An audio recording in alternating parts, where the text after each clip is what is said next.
What's up to guys? So today we're exposing CodePink, we're exposing Medea Benjamin, and we're exposing Ariel Gold. So this is from my buddy Ramiro Sebastian Fune. He received a pro-imperialist, Russophobic letter from CodePink. So here we go. Were protesters.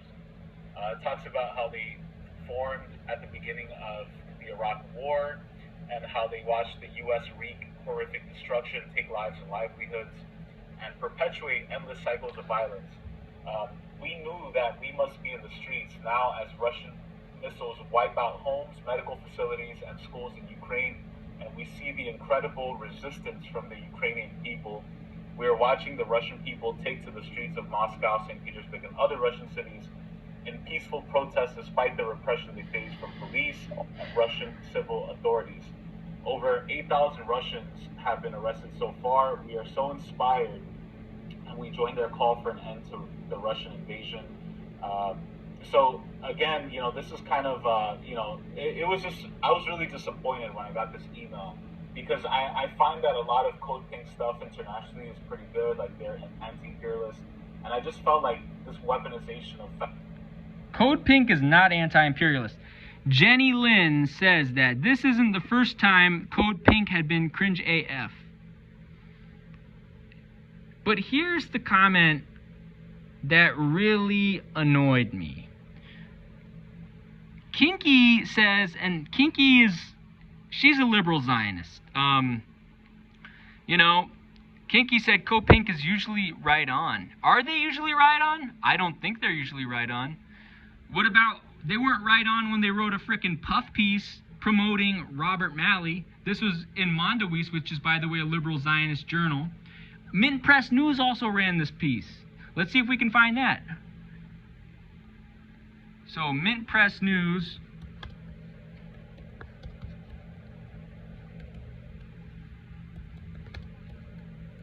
Because they ran the same freaking article.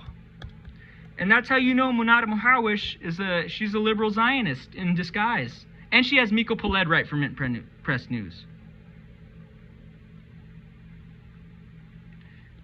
Robert Malley. Oh, the same article was in Mint Press News. I thought Mint Press News was supposed to be anti-imperialist. And you see these two clowns, Medea Benjamin and Ariel Gold, writing a frickin' puff piece for Robert Malley. Now, who is Robert Malley? Who is this guy, Robert Malley? So Robert Malley worked for the Clinton administration. He was born to a wealthier family in New York, and he worked for the Clinton administration as the Director for Democracy, Human Rights, and Human Affairs at the National Security Council. He also worked at the Clinton administration as the executive assistant to National Security Advisor Sandy Berger, and he was appointed special assistant to President Clinton for Arab Zionist Affairs. He worked at the George Soros-funded International Crisis Group, and he also worked as senior policy advisor for Middle East Peace and Economic Development, and program director for Middle East and North Africa at the International Crisis Group. And if you want to know more about them, so let's talk. This is the International Crisis Group. They are funded by George Soros, and they have also been funded by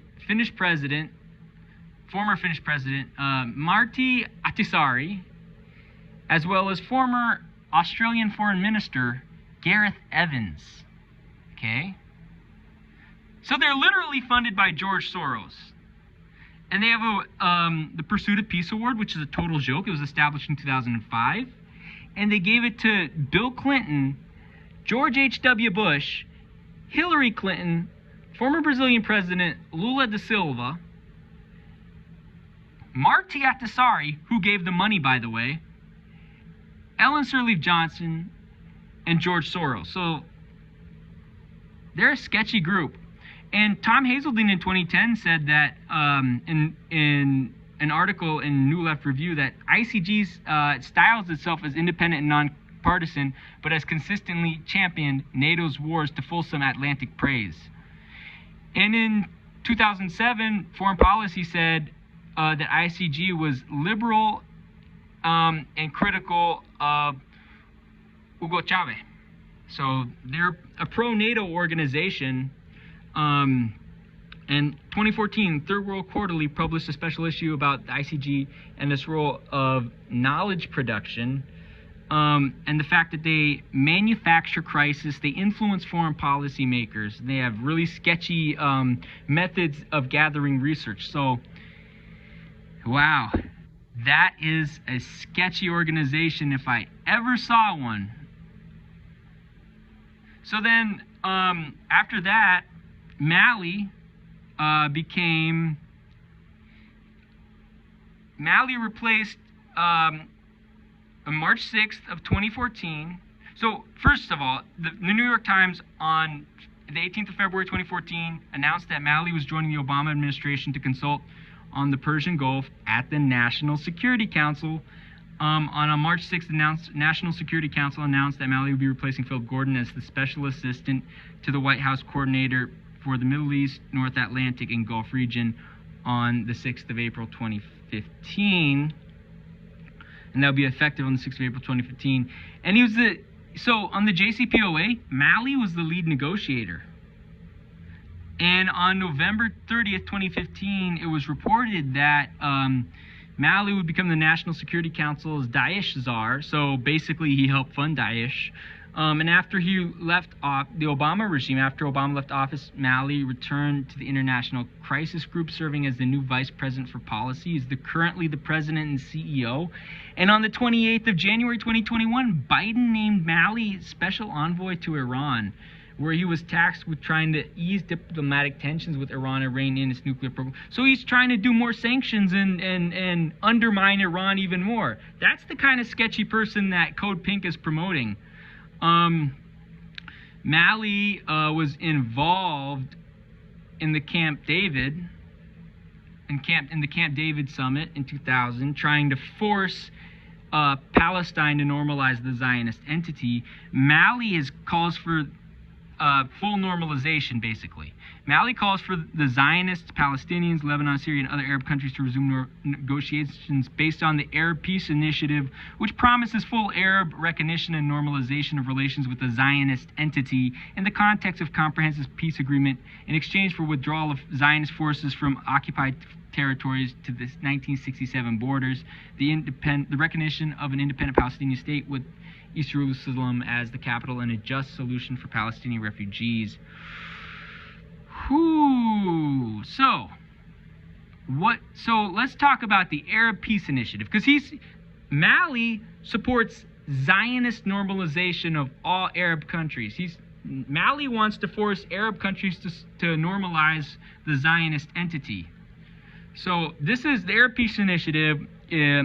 Was supported by Ehud Olmert, Shimon Peres, and Benjamin Netanyahu, and it was normal, and that's how Bahrain and the UAE and Sudan normalized the Zionist entity. So, what is Hezbollah saying about it? Because that will tell us a lot. Because Hezbollah is a strong anti-Zionist, anti-NATO, an anti-imperialist organization. So Mohammed Rad, head of Hezbollah's bloc in the Lebanese parliament, condemned the peace plan, the Arab Peace Initiative, saying that this option cannot be promoted in the Arab and Islamic worlds anymore. Hezbollah leader Sheikh Naim Qassem also made similar remarks. And you notice that Lebanese president Michel Sleiman, who is a Maronite, by the way, and Maronites have a tendency to be Zionist normalizers. We all know about Kataib. So the Maronites are praising the Arab Peace Initiative, and Hezbollah is condemning it. Then the Arab Peace Initiative is Zionist normalization in disguise. It's Zionist normalization in disguise. So that's who. So So Ariel Gold and Medea Benjamin are promoting a literal Zionist operative, a literal deep state operative who takes all kinds of Soros money. And the guy went to Yale University, and he was a 1984 Rhodes Scholar at Magdalen College, Oxford.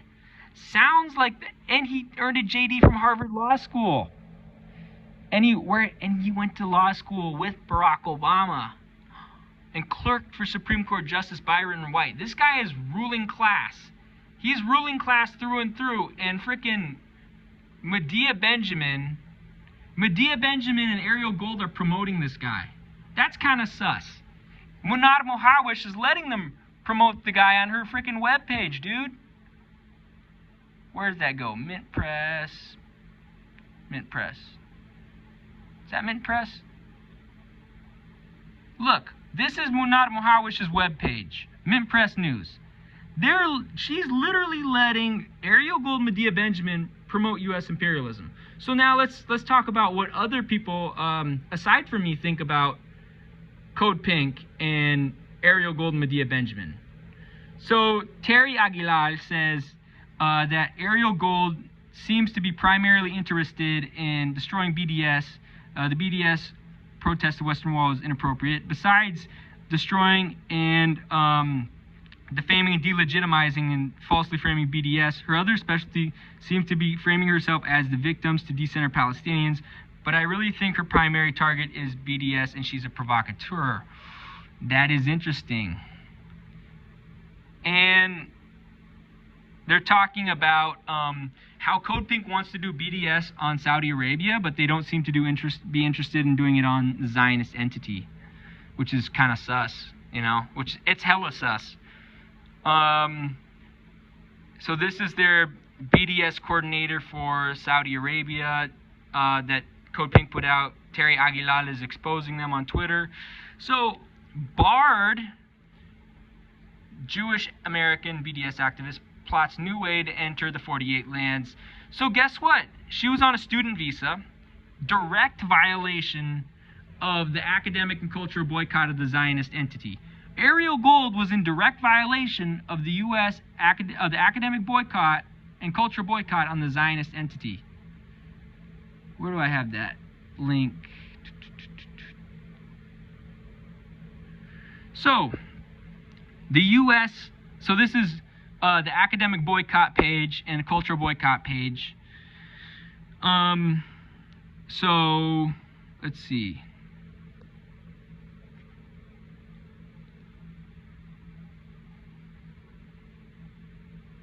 And I go farther than these guys. I go farther because I boycott and ban Zionist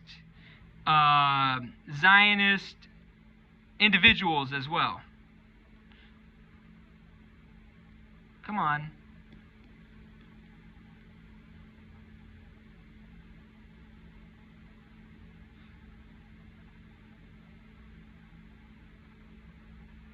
So, where does it go?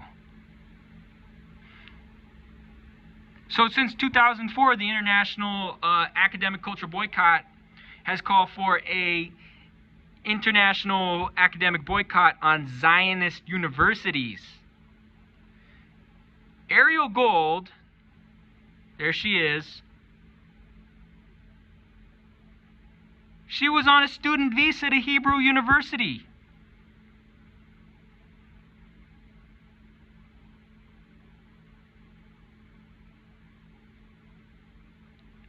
She was on a student visa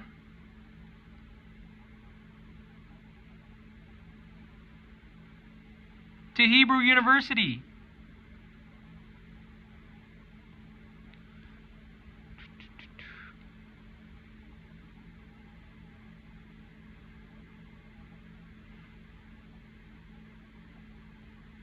Let's see.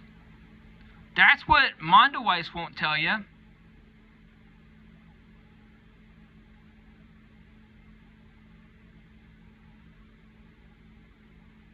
That's what Mondoweiss won't tell you. Oh, there we go. She had a student, so she was undermining boycott, divestment, and sanctions by going to Hebrew University on a frickin' student visa.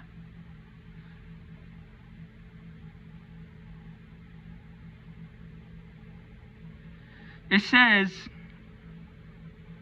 she was deported by immigration authorities at the airport despite having a visa for studies at Hebrew University issued by the Zionist consulate in New York. She's literally a puppet of the Zionists. So, and this is a great graphic. It's from Mokab and Zanabia, Pakistan. Armed resistance is the only thing that will liberate Palestine. End of story. The vast majority of these non-profit Palestine solidarity organizations are soft-core liberal Zionist organizations meant to fool people into thinking non-violent protests in the West Bank will make a difference. Yeah, different countries have different situations. In Palestine, armed resistance will liberate Palestine. Okay? That's just a fact of the matter.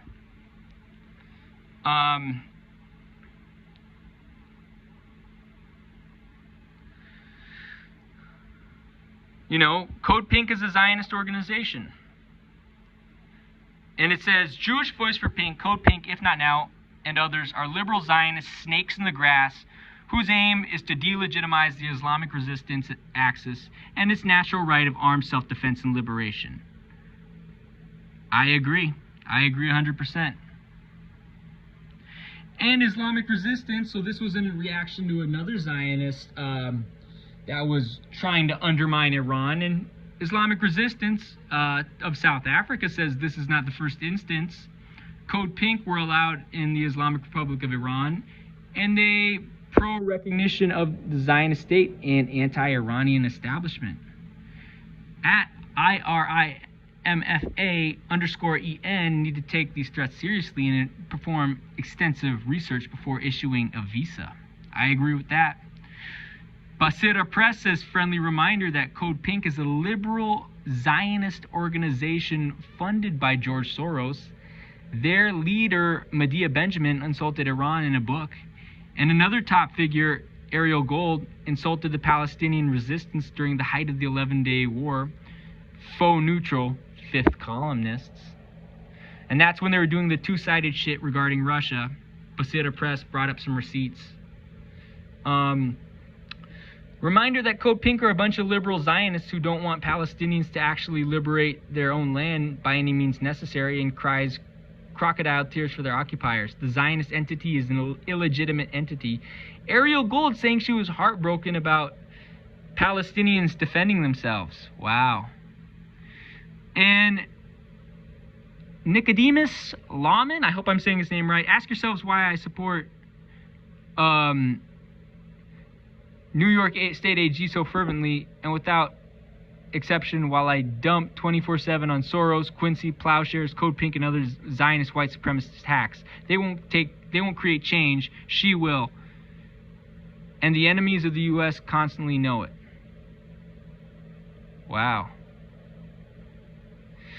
Islamic resistance says, yeah, I already saw that one. You already saw that one. Yara, shout out to Yara, says, Ariel, who denies Palestinians the right to resist, also thinks Palestinians should side with NATO and listen to the Zionist Ukrainian Prime Minister while he makes the case that Ukraine and the Zionist entity face the same threat. Wow. Roy Beard Deuna says, CodePink is such an ineffective organization that is starting to become irrelevant. Gold has never been anything more than a liberal Zionist. Professor H says, I'm very skeptical of anti-Zionist Jewish accounts who don't vocally support Palestinian armed resistance. If they aren't using their platform to be as pro-resistance as possible, they aren't doing nearly enough. I agree. Basira Press says some of them are openly anti-resistance, like CodePink. Ariel Gold specifically has called them terrorists repeatedly, including in the last year's 11-day onslaught in Gaza. They're just liberal Zionists. Sincere types like Professor Shahak get sidelined, no celebrity status. Interesting. And Abbas Hamida, Resistance 48, shout out to him, follow him on Twitter, says, when liberal Zionists come out of the closet, and Ariel Gold, she's a clown, and she's an op and a fed funded by Soros. She said that loving reminder to folks rightfully horrified in the U.S. So she's trying to... So she scapegoats the Zionist entities' doings on Donald Trump. Trump is a puppet of the Zionists, and Trump is a puppet of NATO. But Trump murdered Soleimani and Abu Mahdi al-Mohandes to please the Zionist entity and to please his son-in-law, Jared Kushner, who is best buds with Netanyahu. You have to understand that. So yeah, Ariel Gold. So Trump is a problem, and Trump was a problem, but Kushner, Netanyahu, Bernie Sanders, Ariel Gold, the entire Zionist entity and the entire ruling class are the problem. So yeah, Abbas Hamida said, when liberal Zionists come out of the closet, exactly. Samantha said, Ariel Gold is, when Ariel Gold is too Zionist. So Armed Honey Badger says, Dr. Honey Badger says, armed resistance. Fuck CodePink, always trying to tell BIPOC how to be inherently white supremacists. Exactly. Palestine must be liberated. So, and they do the anti-nuclear shit. Let me remind you, nuclear energy, nuclear fusion energy is the cleanest energy. I believe we need to abolish nuclear weapons, but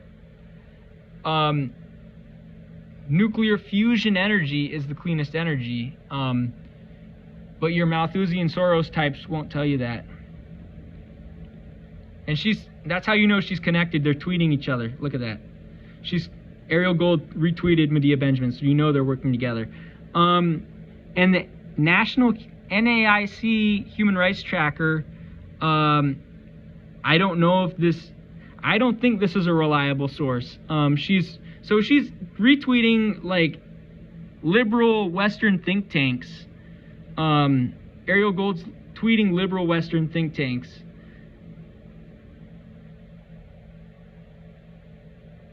And she's retweeting If Not Now, who's a liberal Zionist organization, with Rashida Tlaib, who took money from J Street, and Bernie Sanders, who also took money from J Street.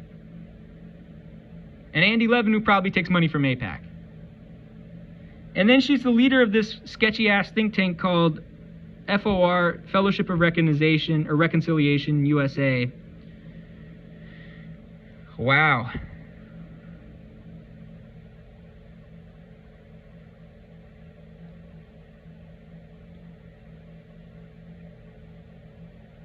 And she praises Bernie Sanders on his Zionist bullshit. And last Saturday, so here's a tweet from Mohammed Khan saying that she was deported. She was trying to undermine the academic and culture boycott by getting a student visa for Hebrew University. That's how you know she's sketchy. And then CodePink announces it. Palestine Exists, says Ariel Gold, co-director of CodePink, has been deported by the Zionist Interior Ministry and the anti-BDS Strategic Affairs Ministry. She had a student visa to study at Hebrew University. It has been revoked. Apparently, though, Jew, she is the enemy within. Yes, she is the enemy within. She's a Zionist. And this is from Eva Bartlett. CodePink was talking all type of propaganda against Syria. And they were endorsing the white helmets. And they were using Mint Press News.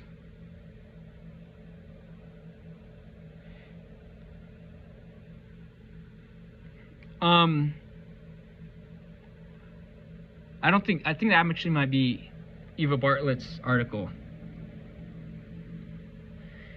Oh, look who they were promoting. This is also from Eva Bartlett.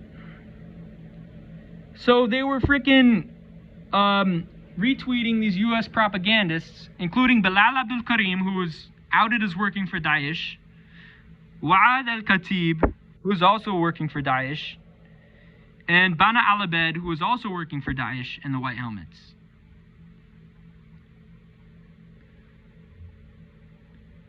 And this is Terry Aguilar exposing Ariel Gold and her publicity stunt at the Western Wall. Look, she's wearing a pink hijab. Look at that. She's wearing a pink hijab.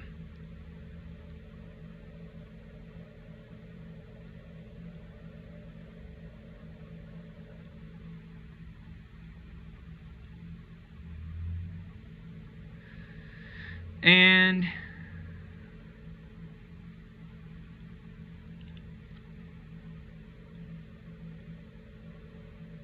Ariel Gold is a Zionist operative. Alex Lord Have Mercer says Ariel not totally a Zionist gold.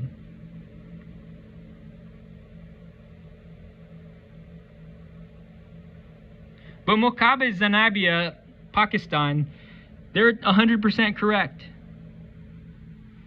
Most of these so-called Palestinian solidarity organizations are just liberal Zionist organizations trying to fool people into thinking nonviolent protests in the West Bank will make a difference. Yeah, Jewish Voice for Peace, CodePink, If Not Now, and others are these liberal Zionist snakes in the grass whose aim is to delegitimize the Islamic resistance access and its natural right of armed self-defense and liberation. Exactly.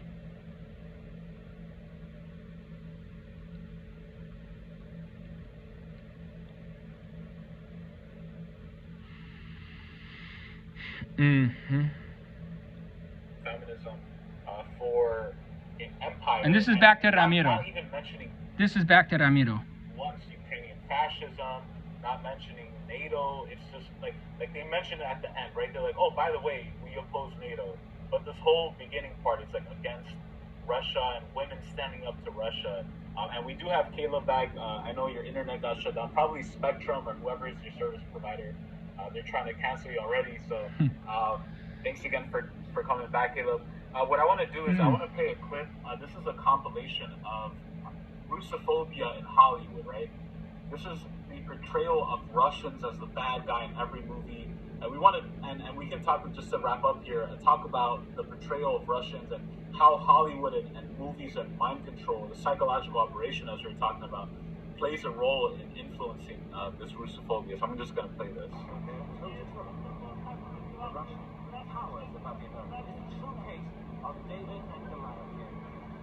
Is that Rocky? So Rocky's full of Russophobia. Jenny Lynn has a great take. She says, exactly, non-standard proletarian, the vast majority are standing with Russia. Exactly.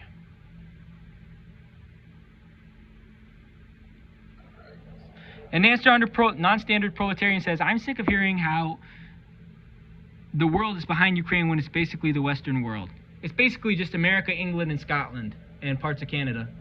Yeah, basically America, England, Scotland, and Canada that is supporting Ukrainian Nazis. You know?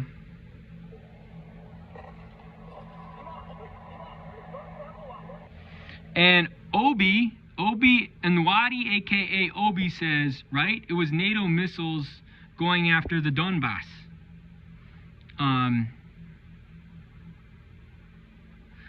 Claymore says that CodePink thing is very sus. They're either dumb or work for Empire. Bruh, I just showed you they work for the Empire. This shit in Mint Press News, praising imperialist and CIA operative and NSC operative Robert Malley. By the way, they printed the same thing in Mondoweiss.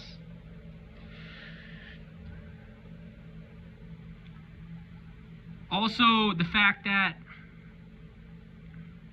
Ariel Gold went on a freaking student visa to Hebrew University with the intentions to undermine the academic and cultural boycott of the Zionist entity.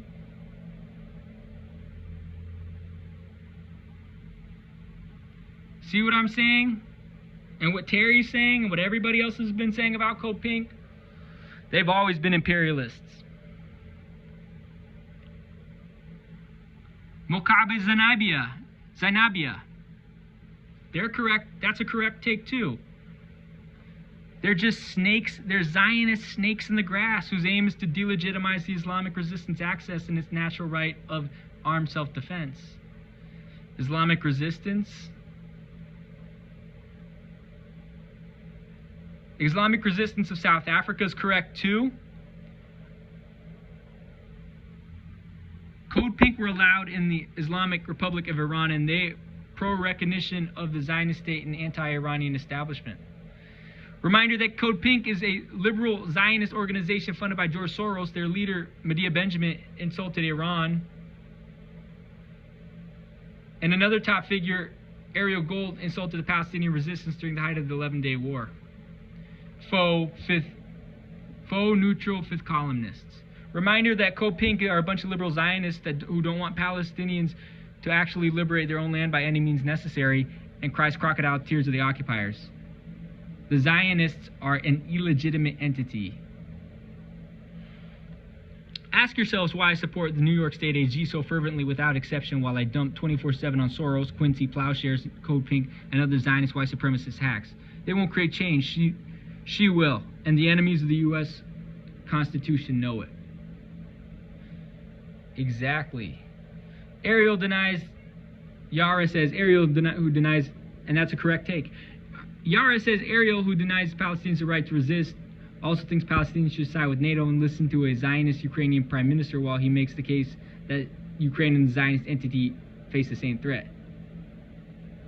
CodePink is such an ineffective organization that is starting to become irrelevant. Gold has never been anything more than a liberal Zionist. Professor H says, I'm very skeptical of anti-Zionist accounts who don't vocally support Palestinian armed resistance if they aren't using their platform as pro-resistance. That was in response to Ariel Gold. Bassida says some of them are anti-resistance, like CodePink. Ariel Gold has specifically called them terrorists repeatedly, including in the last year's 11-day onslaught in the Gaza. They're just liberal Zionists. Sincere types like Shahak get sidelined, no celebrity status. Abbas Hamida retweeted Ariel Gold's terrible take on the murder of Qasem Soleimani and Abu Mahdi al-Muhandis. When liberal Zionists come out of the closet, shrugging emoji.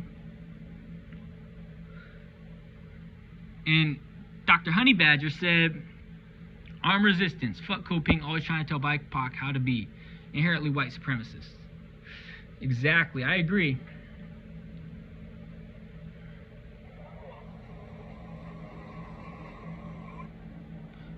But there's been hella propaganda.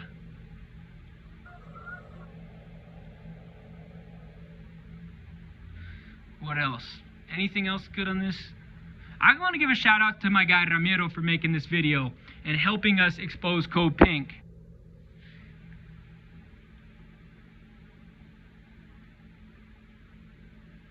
There we go. So Russia has always been the other. Europe has always secretly desired to balkanize it and turn it into a reservoir of cheap labor and raw materials. That is 100% correct. That is what Europe, especially England and Germany, have always wanted to do. So there you go. And Tian Wong says Germany is only using the Ukraine conflict as a dustbin to throw away its stocks of old East German weapons and clear up storage space. What else? What a primal humanist said. Russia, exactly.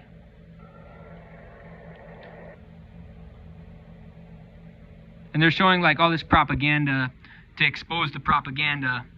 And at the same time, on behalf of Big Oil, he was making the United States poorer. Sounds a little bit familiar now, doesn't it? That sounds anyway, like you know. That sounds like the same shit Joe Biden is doing. Claymore said, ironic that the masses are idolizing the long history of propaganda that got them to support neo-Nazis in 2021. Wow. That's true. You know, the military-industrial complex and a lot of the small business owners didn't like that. So they kind of revolted against him. And, you know, the period of 1979 and the Iran hostage crisis, 1980, 1981, there was a huge amount of political drama between, you know, leftist groups fighting each other. The Greensboro massacre where the Ku Klux Klan murdered some communists. And there was a whole lot of, you know, FBI versus FBI, CIA versus FBI, CIA versus... Actually, yes. So Matt Hodel says, he asked, so are PSL and Jimmy Carter part of the same ideological synthetic left trend? Yes, they are. They're all students of Zbigniew Brzezinski. So they're all about this soft imperialism, you know, destabilize countries from within. Like, why do you think the U.S. is supporting Baluchi separatists in Pakistan and Iran? They want to destabilize Iran. You know what I mean? Why are they supporting the Uyghurs in China? They want to destabilize China and Russia. Why do you think they supported the Contras in Nicaragua? They wanted to destabilize Nicaragua. Same reason they supported Lo Gusano in Cuba, Lo Escuálido in Venezuela. You know, that's the soft imperialist tendency. That's the Zbigniew-Brzezinski tendency of imperialism. CIA stuff going on behind the scenes. And ultimately, Reagan became president. And Reagan was for the military-industrial complex. And because of that, you had a lot of Hollywood propaganda movies that came out playing up the idea that we need to spend money on our military. And that's what that Red Dawn especially, that was basically to justify the support for the Contras in Nicaragua. It was to say that, look, Reagan was saying... And actually, my cousin, Jennifer Hull, actually reported as a journalist on the Contras in Nicaragua. Look, the Contras in Nicaragua are aligned with the Soviets, and they're going to take over Mexico, and then soon the Soviets are going to invade the United States. That was purely a fantasy, but it was a way to convince Americans we needed to spend more money on weapons and such. That's Red Dawn. And the same for Rocky. And that Rambo movie, that's in particular, Rambo played a particular role because after the Vietnam War was over, kind of one